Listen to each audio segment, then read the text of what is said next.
My friends, even today I'm going to talk to you about a very different topic.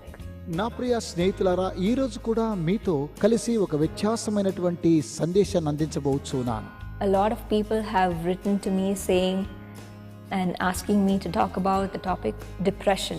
చాలా మంది నాకు ఉత్తరాలు రాస్తూ ఇలాగున తెలియచేస్తూ ఉంటారు, ఒత్తిడిని గురించినటువంటి సందేశాన్ని ఇమ్మని కోరుతూ ఉన్నారు. What is depression? ఒత్తిడి అనగా ఏంటి? How do you overcome it? దీని నుంచి మనము ఏ విధంగా అధిగమించగలము? Do you think God is capable of healing you of depression?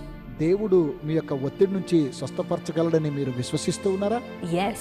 అవును, He is. అవును, ఆయన అలాగునే చేయగలడు. Today we're going to talk about how God can heal your depression. ఈ రోజు మీ యొక్క ఒత్తిడి నుంచి దేవుడు ఏ విధంగా స్వస్థపరచబోవచ్చు ఉన్నాడో మనం చూడబోతున్నాం. There is a solution to your problem. మీ సమస్యకు ఒక పరిష్కారం ఉన్నది. Today God will deliver you from this depression.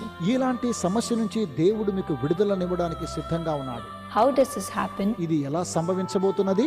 When we believe in God's word, మనము దేవుని యొక్క వాక్యాన్ని విశ్వసించినట్లయితే, when we obey His commandments, దేవుని యొక్క ఆజ్ఞకు విధేయులమైనట్లయితే, He will always take care of us ఆయన ఎల్లప్పుడూ మన నిమిత్తమై జాగ్రత్త వహిస్తూ ఉన్నాడు. and give us peace like a river. ఆయన నది వలె మనకు సమాధానాన్ని అనుగ్రహిస్తూ ఉన్నాడు. This is what we read in Isaiah 48 verses 18. ఇదేనండి యెషయా గ్రంథము 48వ అధ్యాయం 18లో మనం చూస్తూ ఉన్నాం. So today, my friends, కనుక ఈ రోజు నా ప్రియ స్నేహితులారా, let's try peace.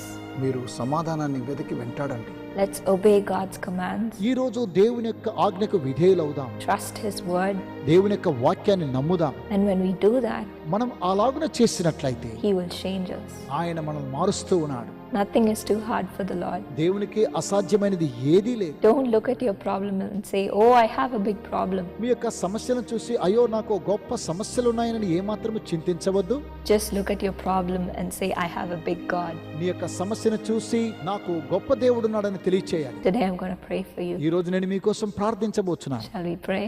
ప్రార్థన చేద్దామా?